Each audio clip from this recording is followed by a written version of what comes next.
पंचास्तिकामध्ये 46 नंबरची गाथा आणि जयसेनाच्या यांची टीका बघत होतो.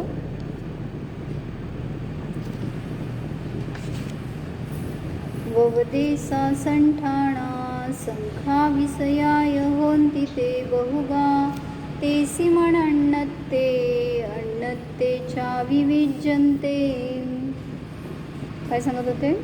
द्रव्य आणि गुणांमध्ये एकांताने भिन्नत्व नाही, कथनचित भिन्नत्वाची अभिन्नत्व आहे सांगत होते.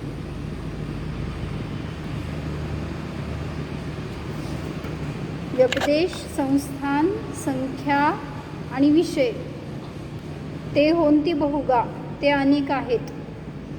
ते सर्व द्रव्य आणि गुणांच्या अनन्यामध्ये तसेच अन्यामध्ये सुद्धा असू शकतात असं त्याच्यामध्ये खुलासा करून सांगितलं होतं. तर काल व्यपदेश आणि संस्थांचं कथन बघितलं होतं. आज पुढं सांगायला भेटलं नाही. व्यपदेश तेवढं बघितलं होतं 2 अपेक्षेने. काय? षटकारकाच्या मध्ये एक षष्ठी विभक्तीच्या अपेक्षेने आणि कारक संज्ञेच्या अपेक्षेने कशा रीतीने द्रव्य आणि गुणामध्ये भेद आहे हे दाखवलं होतं. संस्थान पण बघितलं होतं. संख्या पण झालं होतं की देवदत्ताच्या 10 गायी आहेत, मग देवदत्त 1 आहे आणि गाय 10 आहेत. पुढं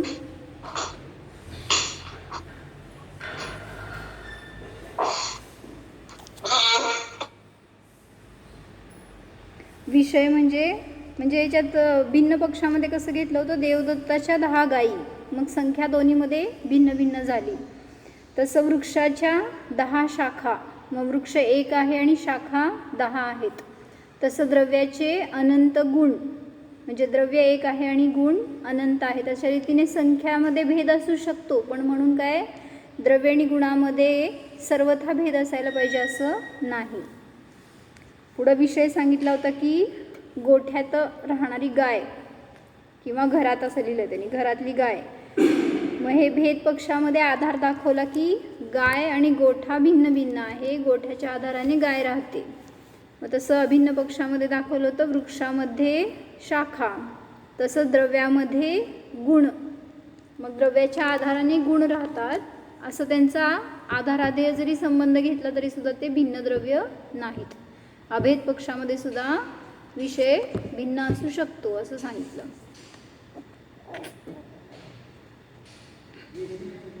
हां, जयसेनाच्या तो चांगला आहे ना, म्हणजे एवं झालं होतं. व्यपदेशादय भेदभेदाभ्याम घटन्ते. अशा रीतीने व्यपदेशाधिक भेदरूप आणि अभेदरूप दोन्ही पक्षामध्ये घटित होतात.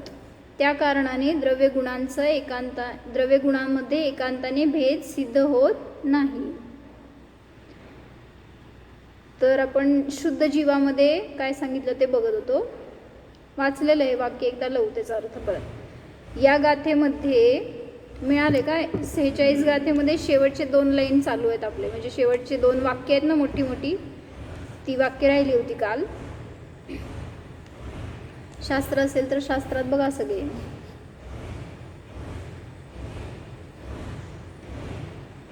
अत्र गाथायाम, या गाथेमध्ये नाम कर्म उदयाने उत्पन्न नरनारकादी रूप व्यपदेशाचा अभाव असताना सुद्धा, आता कसं करायचं चार्ट.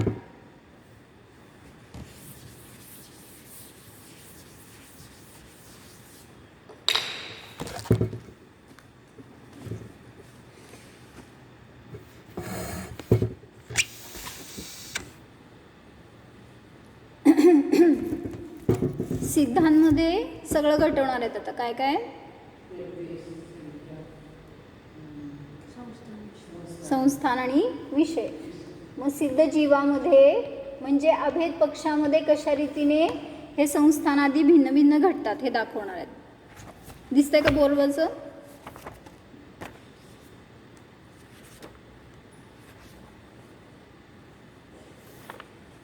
हॅलो, बोर्डवरचं दिसतंय का कोणाला? हा, दिसतंय. तर इथं सांगितलं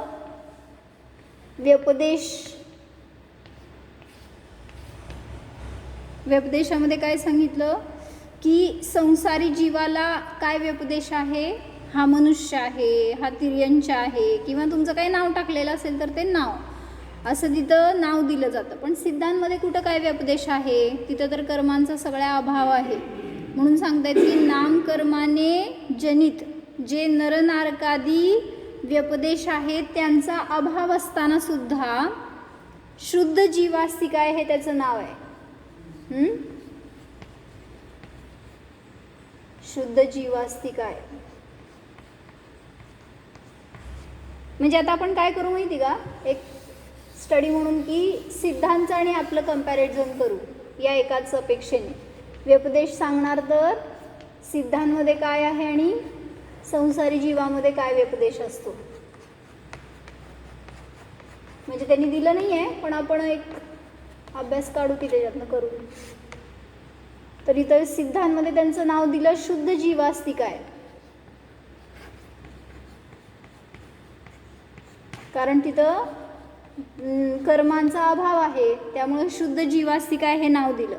संसारीला नाव काय असणार सांगा, नर, नारक, तिर्यंच, देव वगैरे. हे संसारीचा व्यपदेश आहे. काय म्हणले, दिसतंय का पुढं बसलाय मागं बसलाय काका, तुम्ही पण लय मागं बसलाय चटई. तर शुद्ध जीवास्तिक आहे हे सिद्धांचं नाव आहे. आणि का बरं, तर तिथं बाह्य कुठल्या शरीरावरून वगैरे ते नाव द्यायची तिथं व्यवस्थाच नाही राहिली. आणि मग संसारीमध्ये नरनारकादी वगैरे शरीराकडून बघून नामकर्माच्या उदयात जे काही प्राप्त झालेली अवस्था आहे त्याच्यावरून त्याचं नाव तसं दिलं जाणार. समजते का. म्हणजे आता शुद्ध जीव बघत असताना आपला पण आत्मा असा आहे काय ताई, जरी नरनारकादी पर्यायात आहे तरी सुद्धा शुद्ध जीवास्तिक आहे, आपला सुद्धा या कर्मांनी रहित आहे. म्हणून आपलं सुद्धा नाव वास्तविक काय आहे, शुद्ध जीवास्तिक आहे किंवा सिद्ध ही संज्ञा आहे. शुद्ध जीवास्तिक आहे म्हणा किंवा सिद्ध म्हणा, दोन्ही पण हे त्याचं व्यपदेश आहे. पुढं संस्थान.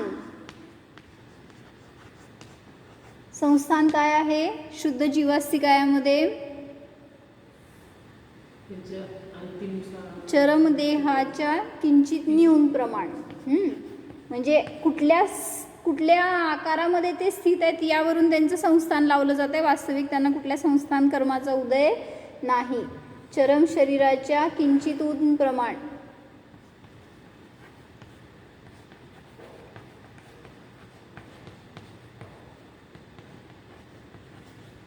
हे त्यांचं संस्थान आहे. किंवा काय सांगणार, लोकाकाश प्रमाण असंख्यात प्रदेश हे त्यांचं संस्थान आहे. असं आहेच की. मग शुद्ध न्यायाने म्हणतो ना आपण काय, परमशुद्ध निश्चय न्यायाने की मी असंख्यात प्रदेशी आहे. मग ते पण तसंच सांगितलं, त्यांचं संस्थान पण तेच आहे. म्हणून सांगितलं की हे निश्चयाने काय सांगणार आहे, तर असंख्यात प्रदेश हे त्यांचं संस्थान आहे. असंख्यातला काय संदृष्टी असते, असंख्यात प्रदेश.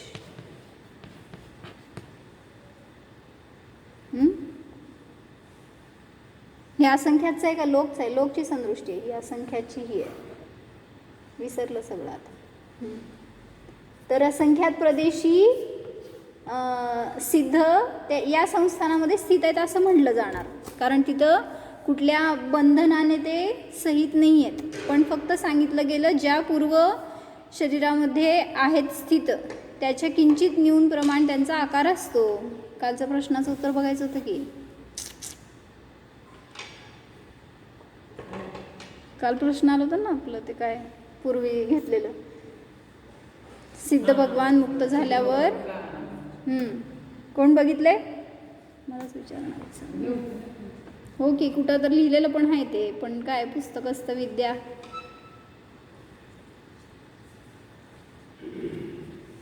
काय झाली होती चर्चा, आठवती का कोणाला?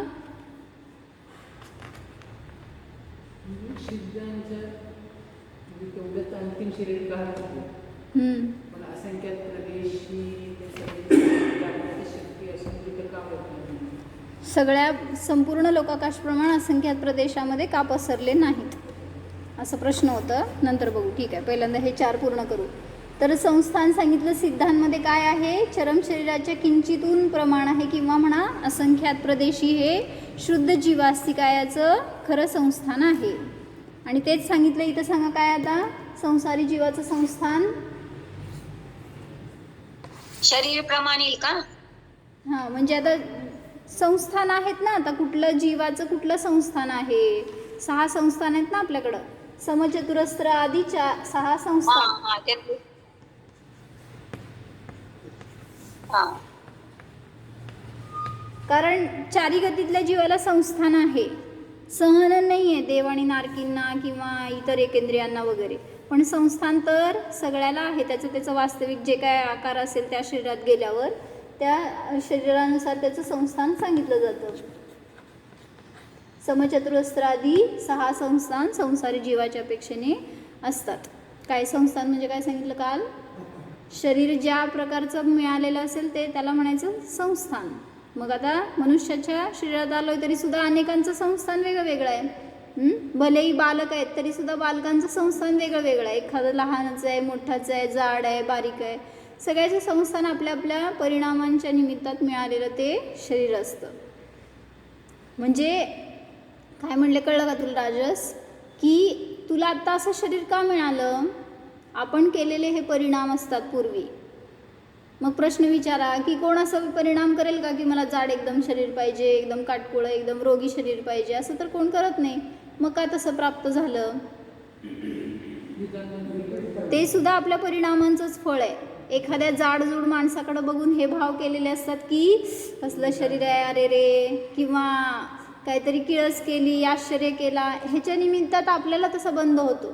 आणि सांगितलं त्यामुळं आपल्याला तशा शरीराची प्राप्ती होते. कोणीतरी शाळेत दिसतं की नाही आपल्याला, एकदम जाड आहे किंवा एकदम बारीक आहे, असं कोणीतरी वेगळ्या एक बुटकाचं आहे, एकदम खूप उंच आहे असं दिसतो. मग त्यांच्याकडं बघून आपण काहीतरी चेष्टा केली, काहीतरी चुकीचे भाव केले तरीसुद्धा आपल्याला तशा प्रकारचा शरीराचा बंध होतो. म्हणजे पुढच्या जेव्हा शरीरात जाणार तेव्हा आपल्याला असं काहीतरी शरीर मिळतं. म्हणून कोणाचं कसंही शरीर असेल तरीसुद्धा एवढं बघायचं की हे त्याच्या परिणामांचं फळ आहे. रोग झाला तरी शरीरामध्ये रोगी शरीर मिळालं हे आपल्या चुकीच्या परिणामाचं फळ असतं. म्हणून तिथं दुसऱ्याचं बघून आपल्याला आपली सावधानता येण्यासाठी जाणायचं. ते असं नाही की त्याच्याबद्दल आश्चर्य करा, त्याच्याबद्दल काहीतरी औदैक भाव करा, ह्याच्यासाठी नाही आहे. तर सांगितलं जे काय घटना घडतात ना आयुष्यामध्ये सगळे गुरु असतात म्हणतात ना, मग त्याच्यातून आपल्याला शिकायला मिळायला पाहिजे. मग कालच आमचं असं डिस्कशन झालं एकांबरोबर की आता ते सगळं न्यूज कळली, असं एका व्यक्तीने दीक्षाच्छेद केली वगैरे. मग आपण तिथं काय केलं, अरे रे असं कसं, वा बाबा, हे सगळ्यांनी केलं. पण एवढं हे भाव नाही केले की मला असे परिणाम कधी न हो, मी जर कधी व्रत घेईन किंवा आत्ताच्या व्रतात वगैरे कुठल्या असेल, थोडं छोटं मोठं व्रत असेल, त्या व्रतातून भ्रष्ट होण्याचे भाव मला कधी न हो, हे त्यांच्याकडे बघून आपल्याला सीख मिळवायची. त्यांच्याबद्दल त्यांचे औदैक भाव त्यांच्याबरोबर आहेत, फक्त आपल्यावर कशावरनं हे असे उदय येणार नाहीत. आपण पण काही चुकीचे भाव केले असतील अनेक भावामध्ये, त्यामुळं संयम घेतल्यावर त्याची उदिरणा सुरू होते. तर आता कुठल्याही निमित्तामध्ये तसे भ्रष्टतेचे योग येऊ शकतात आपल्याला पण. मग तिथं स्थिर कसं राहायला पाहिजे हे आपल्याला आपण त्याच्यातून शिकायचं. नाहीतर मग आपण पण असंच वाहत जाणार कुठल्या तरी उदयामध्ये. शरीर तर प्रतिकूल असतंच, काही ना काही सारखं शरीरामध्ये चालू असतं, पण त्याच्यामध्ये स्थिरता कशी ठेवायला पाहिजे, असे सुद्धा उदय एखाद्याला आल्यावर तो भ्रष्ट होऊ शकतो, तर आपण का नाही होऊ शकत.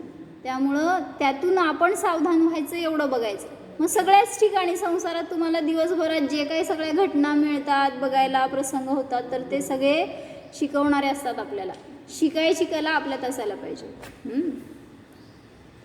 तर हे संस्थान सांगितलं. आता पुढं सांगितलं संख्या. संख्येच्या अपेक्षेने काय भेद केला, हां, या संस्थांमध्ये आपण 64 अवघानं घेऊ शकतो का? येणार 64 अवघानं म्हणजे आकार शरीराचा येणार की बरोबर पण येणार, ते पण येणार की. कारण संस्थान म्हणता येणार नाही. म्हणजे तेच म्हणलं की आता व्यवहाराने सांगितलं किती आहे, तर किंचित शरीरापेक्षा त्या पूर्व शरीराचे किंचित कमी प्रमाण व्यवहाराने आहेत. निश्चयाने असंख्यात प्रदेशी आहेत. हेच त्यांचं संस्थान म्हणलं गेलं. संस्थान म्हणजे आपण आता हे घेतो ना कर्माने रहित म्हणजे संस्थान. तसंच सांगितलं की त्यांनी की सगळ्या संस्थान रहित आहे सिद्ध असं मला म्हणायचं. संस्थान रहित म्हणा किंवा असंख्यात प्रदेशी आहे म्हणा. प्रदेशाकडनं जर सांगायचं असेल तर आहेत ना प्रदेश त्यांचे. पण आम्हाला प्रवचनामध्ये म्हटल्यावर मीच केली ती प्रश्न. प्रदेश आहे म्हणजे तिथं संस्थान आहे असं. आता इथे ह्यांचं वाक्य दाखवते तुम्हाला मी वाचून आचार्यांचं काय आहे.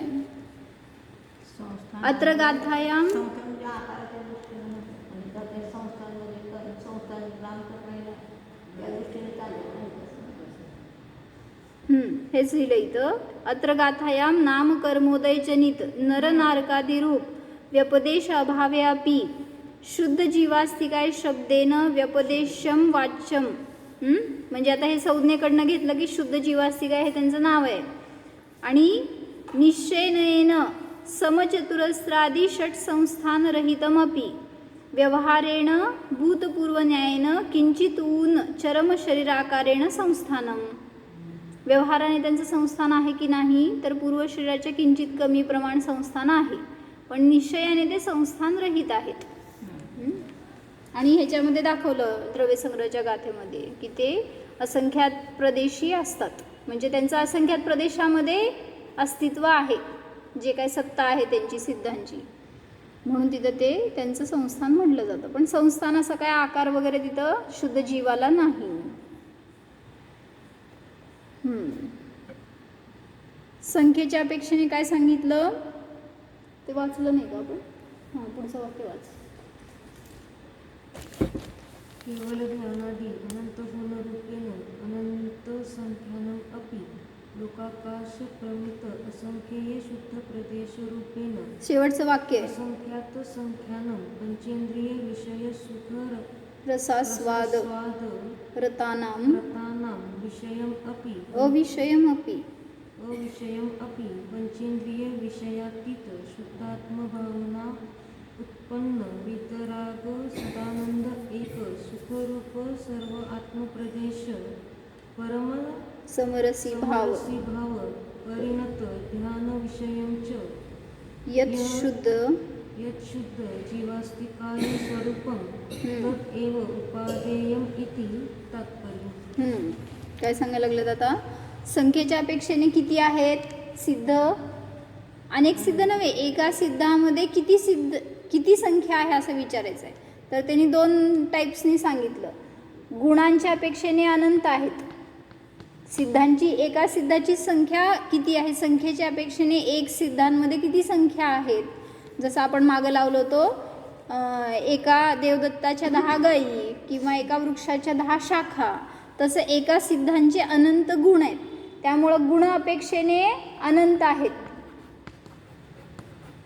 सिद्ध अनंत आहेत आणि प्रदेश अपेक्षेने असंख्यात आहेत. म्हणजे सिद्ध हे एक द्रव्य झालं आणि हे गुण झाले त्याचे. समजा तर द्रव्य आणि गुण हे संख्या अपेक्षेने भिन्न असले तरी सुद्धा त्यांच्यामध्ये सर्वथा भेद नाही, हे सिद्ध करून दाखवायचं याच्यातून. तसंच संस्थानामध्ये काय सांगितलं? सिद्ध हे शुद्ध जीव आहेत आणि व्यवहाराने त्यांना काहीतरी बहिरंगामध्ये आकार वगैरे दाखवला जातो. मग त्यांच्यामध्ये जरी अनेकता असेल तरी सुद्धा तिथं प्रदेशाच्या अपेक्षेने भेद नाही. आणि इकडं संसारी जीवाचं काय सांगितलं?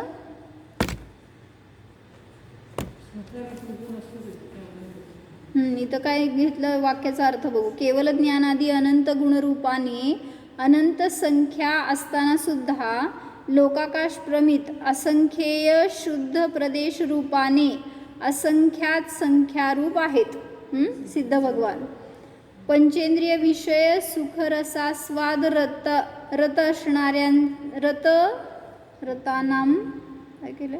रतपुरुषांचा अविषय असताना सुद्धा पंचेंद्रिय विषयातीत शुद्ध भावनेने उत्पन्न वीतराग सदानंद एक सुखरूप सर्वात्मप्रदेश परमसमरसी भाव परिणत ध्यानाचा विषय आणि जो शुद्ध जीवास्तिकाय स्वरूप आहे तोच उपादेय आहे असा भावार्थ आहे.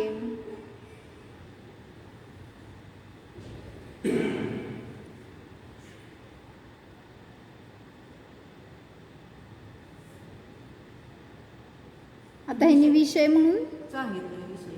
तेच की विषय म्हणून विषय घेतलाय. नाही, संसारीचं घटवलं नाही त्यांनी. संसारीमध्ये पण काय वेगळं येणार नाही वास्तविक, इथं हेच येणार आहे.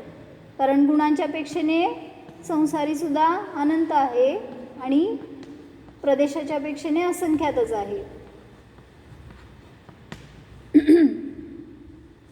हे आधार घटवल्यासारखं वाटायला, पण त्यांनी विषय म्हणून विषय घटवला, आधार नाही घटवला.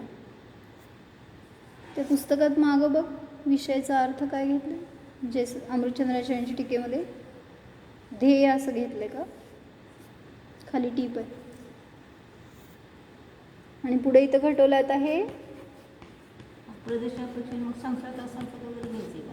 कुठं नाही, संख्या जीव नाही, जीव असंख्यात प्रदेशीच आहे, संख्यात कशाला असणार. नाही.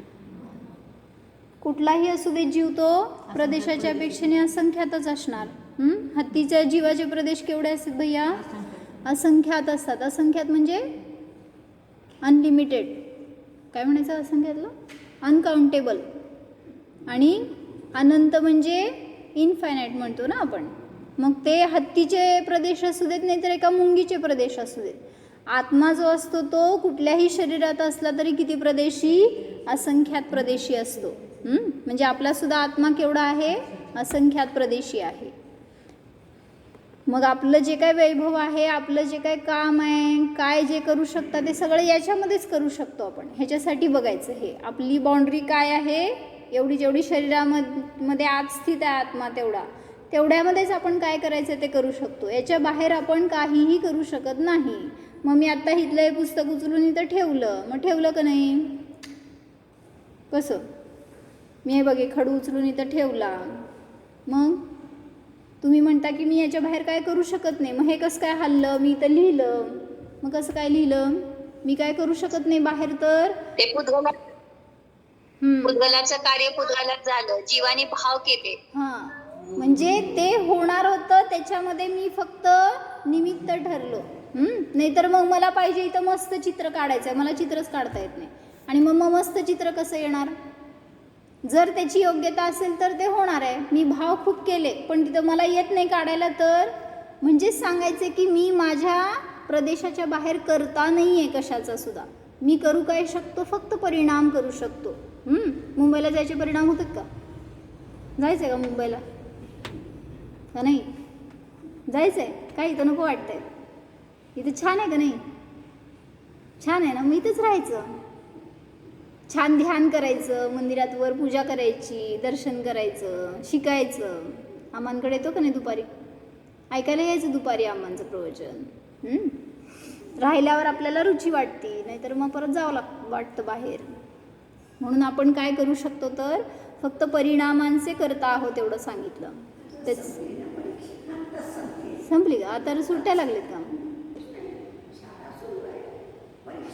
मग झालं की रिलॅक्स झालं म्हणल्यावर आता यायचं, सारखं यायचं, मंदिरात यायचं, इथं वाचत बसायचं पुस्तक.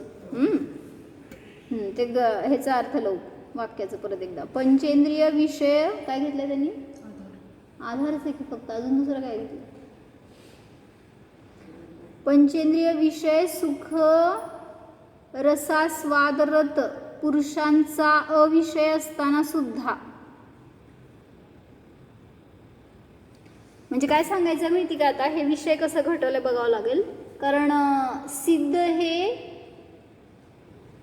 ध्यानाचा विषय आहेत असं लावलंय बरं का त्यांनी. तर कोणाच्या ध्यानाचा विषय आहेत, जे कोणी पंचेंद्रिय विषयामध्ये रत आहेत त्यांच्या ध्यानाचा विषय नाहीत. पण जे परम समरसी भावाने परिणत आहेत अशा त्या जीवांचा ते ध्यानाचा विषय आहेत, असं एक काय म्हणायचं व्यवहाराने घटवलंय. आता त्यांचा आधार आहे म्हणून म्हणा, किंवा ते ध्यानाचा विषय ध्येय आहेत म्हणून. कोण, सिद्ध भगवान. कसं लावलं कळलं का. आता हे सगळं तिन्ही लावलेलं आपण सिद्धांमध्ये लावलंय. पण आता सिद्ध हे कोणाचे आधार आहेत, म्हणजे ध्येय आहेत म्हणा. आता ध्यानाचा विषय म्हणून आधार म्हणतोय, कोणाला आधार देणारे नाही आहेत ते. तर ध्येयाच्या अपेक्षेने म्हणा. हे विषयात कळवलंय का नाही माहीत नाही मला, मी आपलं लावाले ध्येय म्हणून लिहा पाहिजे, जाऊ देत विषय नका लिहू. कोणाचे ध्येय आहेत सिद्ध, तर सांगितलं जे पंचेंद्रियामध्ये रत आहेत अशा त्या भोगी जीवांचे विषय नाही येते. पंचेंद्रियात रत जीवांचे ते विषय नाहीत. मग कोणाचे आहेत, तर जे सांगितलं परम समरसी भावाने परिणत आहेत, शुद्धात्म भावनेने उत्पन्न परम समरसी भावाने परिणत असा ध्यानाचा विषय आहे. मग आता ते इवन सिद्धांचा पण घ्या, स्वतः सिद्ध पण परम समरसी भावाने, मी शॉर्टमध्ये घेते, परम समता भावाने परिणत अशा त्या जीवांच्या ध्यानाचा ध्येय आहे. त्यामुळे हे स्वतः सिद्ध सुद्धा परम समता भावामध्ये स्थित आहे. त्यांचाही विषय आहे तो स्वतःचा आत्मा, किंवा व्यवहाराने सांगितलं जे कोणी संसारी जीव आहेत आणि ते सिद्ध व्रत आहे त्यांचे ध्येय. परम समरसी भावाने, हां कुठं गेलं, परम समरसी भावाने परिणत हां ध्यानाचा विषय आहेत.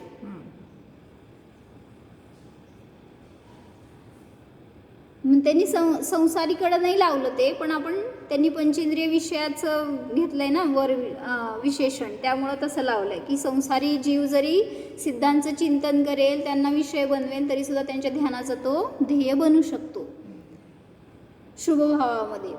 और जो शुद्ध जीवासी का स्वरूप है वही उपादेय है. मग हे झालं व्यवहाराने, आणि निश्चयाने सांगितलं शुद्ध जीवास्तिकायच आधार आहे. हे दोन्हीकडे पण लावलं तरी चालतंय, म्हणजे यांच्या ठिकाणी पण हेच घटू शकतंय, संसारी जीवाला पण आणि मुक्त जीवांना पण.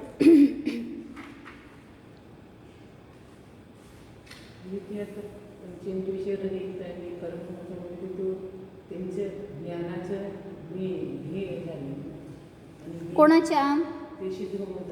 हां, स्वतः सिद्ध भगवंतांचे सुद्धा ज्ञानाचा विषय स्वतःच आहेत ते. त्यामुळं म्हणलं म्हणून तर शुद्ध जीवास्तिक आहे, त्यांचं ध्येय स्वतःचा ध्यानाचा विषय आहे. किंवा जे कोणी संसारी जीव आहेत आणि ते ध्यानाला बसले त्यावेळीस व्यवहाराने सिद्धांचा अवलंबन म्हणून ते आधार आहेत, आणि निश्चयाने शुद्ध जीवास्तिकायच त्यांच्यासाठी ध्येय आहे. असं दोन्हीकडे लावू शकतो. त्यांनी काय फार खुलासा नाही घेतला, फक्त शेवटी उपादेय कोण आहे एवढं सांगण्यासाठी ते घेऊन दाखवलंय की शुद्ध जीवास्तिकायच उपादेय आहे.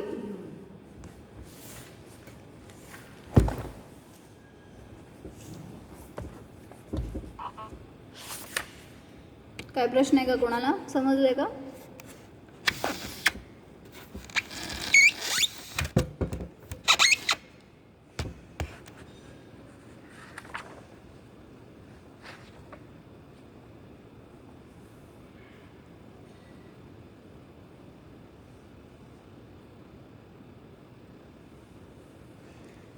तर संख्येच्या अपेक्षेने जरासं वर्णिजींनी वेगळं कसं घटवलंय की गुणांच्या अपेक्षेने तर अनंत आहेत, प्रदेशाच्या अपेक्षेने असंख्यात संख्या आहे. तर त्यांनी पुढं लावलंय की ज्ञानात झळकणारे ज्ञेय किती आहे, तो केवळ ज्ञानामध्ये झळकणारे ज्ञेय अनंत आहेत, त्या अपेक्षेने सुद्धा अनंत आहेत असं घेतली संख्या. म्हणजे संख्येमध्ये भेद करत असताना एक दुसरी अपेक्षा अजून दाखवली की ज्ञेय किती आहेत, तर अनंत आहेत, म्हणून संख्या अनंत घेऊ शकतो. तिथं ज्ञानामध्ये अनंत ज्ञेय झळकतात, तर अनंत ज्ञेयाला जाणतात म्हणून अनंत रूप आहेत, पण ज्ञेय रूप होत नाहीत म्हणून एक रूप आहेत. काय सांगा, ज्ञानामध्ये अनंत पदार्थ म्हणून अनंत आहे, हां, पण त्याने अनंत ज्ञानाला जाणतेत म्हणून अनंत रूप आहे. अनंत ज्ञेयाला पण नाही, अनंत ज्ञेय झळकतात ज्ञानामध्ये म्हणून ते अनंत अनंत ज्ञेय म्हणलं, पण ते ज्ञेयरूप होत नाही म्हणून ज्ञान रूपच आहे. एक ग्रुप ज्ञानरूप आहे. म्हणजे एक आणि अनेक संख्या घटवून दाखवली त्याच्यामध्ये त्यांनी. ज्ञानात अनंत ज्ञेय झळकतात, पण ते ज्ञान अनेक रूप नसून एक केवळ ज्ञानरूपच म्हणले जाते. म्हणून अनंत ज्ञेयाला जाणतात म्हणून अनंत म्हणाल, तर तिथं सांगितलं ज्ञान ज्ञेय रूप होत नाही, त्यामुळं ते एक रूपच आहे. कथनचित एक आहे, कथनचित अनेक आहे, अशी संख्या आपण तिथं घटवून दाखवली. आणि विषय म्हणत असताना त्यांनी कसं घटवलंय, शुद्धात्मा स्वतःच्या आधारानेच आहे. आधार दाखवलं ना, तर इथं आधार म्हणून लिहायचं होते. हे देय कट करून टाकते तुम्हाला, कारण विषय घेतलाय ना त्यांनी. जयश्री काकी, विषय म्हणजे सिद्धांचा आधार कोण आहे, स्वतः त्यांचा शुद्धात्माच त्यांचा आधार आहे. म्हणून कोणाचाही आत्मा असू दे ते निश्चयाने स्वतःच्या आधारानेच राहतात. मग शुद्धात्मा हा आधार आहे आणि व्यवहाराने सांगितलं सिद्धशिला हे आधार आहे.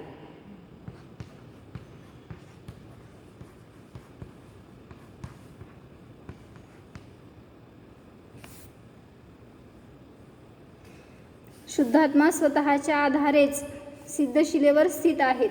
व्यवहाराने म्हणजे सिद्धशिलेवर आहेत म्हणजे कुठं आहेत, तर लोकाकाशामध्ये आहेत. त्यामुळं सिद्धशिला म्हणा किंवा लोकाकाश म्हणा, व्यवहाराने, तर हे त्यांचा आधार आहे. आपलं सांगा, आपला सुद्धा शुद्धात्मा हाच निश्चयाने आधार आहे आणि व्यवहाराने लोकाकाश तर आहेच की. आत्ता आपण इथं आहे या अपेक्षेने मध्य लोक हा आधार आहे, पृथ्वी ही आधार आहे असं म्हणू शकतो. जिथं तुम्ही बसलाय उभारलाय ती जमीन ते पृथ्वी तुमचा आधार आहे असं म्हणलं जातं. म्हणून असं वेगवेगळ्या अपेक्षेने फक्त घटवून काय दाखवायचं ह्याच्यातून, भलेही द्रव्य आणि गुण हे कुठल्या या चारही अपेक्षेने भिन्न भिन्न असतील, म्हणजे काय म्हणायचं, अनेक रूप असतील, त्यांची संख्या वेगवेगळी असू शकेल, पण तरीसुद्धा ते दोन्ही एकमेकांपासून सर्वथा वेगळे नाहीत. ते कथनचित एक रूप आहेत आणि या व्यपदेश आदींच्या अपेक्षेने कथनचित अनेक रूप सुद्धा आहेत. मध्यलोक म्हणा, पृथ्वी म्हणा, चित्रा म्हणा, काय जमीन म्हणा, कुठल्या त्या आधाराने जिथं आहात ते आधार, तो विषय म्हणला गेला. काय फायदा सगळं समजून. तर बाहेर सगळ्यांच्या आधाराने आपण आजपर्यंत जगलोय म्हणून पराधीन झालोय. मग आता हे समजलं ना की माझा आधार मी आहे, तर कुठेही गेलं तरी एक आम्हाने सांगितल्यासारखं भय नष्ट होतं. कोणाच्या आधाराने जगायचं नाही आहे तुम्हाला. आपल्याला वाटतं की पत्नीला वाटतं पती आधार आहे, पतीला वाटतं आपलं सगळं कुटुंब घर आधार आहे, त्याच्यामध्ये आलं की सुरक्षित आहे आपण असं वाटतं. पण आधार वास्तविक कुठं आहे, बाहेर कुठल्याही जीवाचं कुठल्याही द्रव्याचं म्हणा, स्वतःच तो आधार आहे. बाहेर कोणी कुणाचा आधार बनू शकत नाही. घरामध्ये गेल्यावर तुम्हाला सुरक्षित वाटतं, तर ते घर किती सुरक्षित आहे हो, त्याच्या आधाराने तुम्ही राहतो म्हणताय, तर ते सुरक्षेचं साधन नाही आहे वास्तविक. उलटं तर ते तुम्हाला जास्त परिग्रह. आज एक वाक्य काय ऐकले, जेवढा अधिक परिग्रह आहे तेवढा अधिक दुःख आहे. त्यामुळं घर हे सुखाचं कारण आहे का दुःखाचं कारण आहे? घर सोडून आलाय तर सुख आहे का दुःख आहे? परिणामामध्ये काय आहे त्याच्या, मग परिणामातलंच घर म्हणतोय आम्ही. भाव घर घेऊन येतो बरोबर, तर इथं राहून सुद्धा मग आकुलीतच आहे. आत्ता सुद्धा घर नाही आहे जवळ आपल्या, कुठे आहे घर, तिथं सोडून आलोय, पण इथं घेऊन आलेलो असेल तर ते सुद्धा दुःखाचंच कारण आहे. कुलूप लावलंय का नाही, वर्षांवर काय ठेवलंय का, गोप बसलेत का नाही, म्हणजे भाव घर घेऊन फिरलो तर दुःखच आहे परिणामामध्ये. मग आधार ते नाही आहे. आधार वास्तविक आपलं घर इथं आहे, याला बघितलं तर कुठल्याही समयाला आपण समतेने शांतीने जगू शकतो. म्हणून आपला आधार निर्णय करा, माझा आधार कोण आहे या जगामध्ये. कुठेही गेलो तरी, कुठल्याही गतीत गेलो तरी सुद्धा बाहेरच्या आधारामध्ये मला जगायची आवश्यकता नाही, कोणाच्या आधाराच्या अपेक्षेची आवश्यकता नाही. जो परका आधार मानता वह मूर्ख सरदार. आपण मूर्ख आहे का शहाणे आहे तेवढं निर्णय करायचं मग. हो, जाणा स्वतःचा शुद्ध आत्मा जाणा. माझी सत्ता या माझ्या प्रदेशामध्येच आहे. माझे विश्व याच्या बाहेर नाहीच.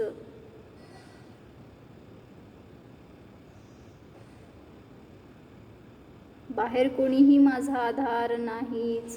निर्णय करा.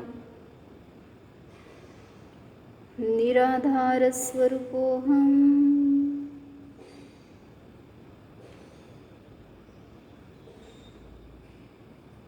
जीवोहम. ओम. विसर्जन. नमो अरिहंताणं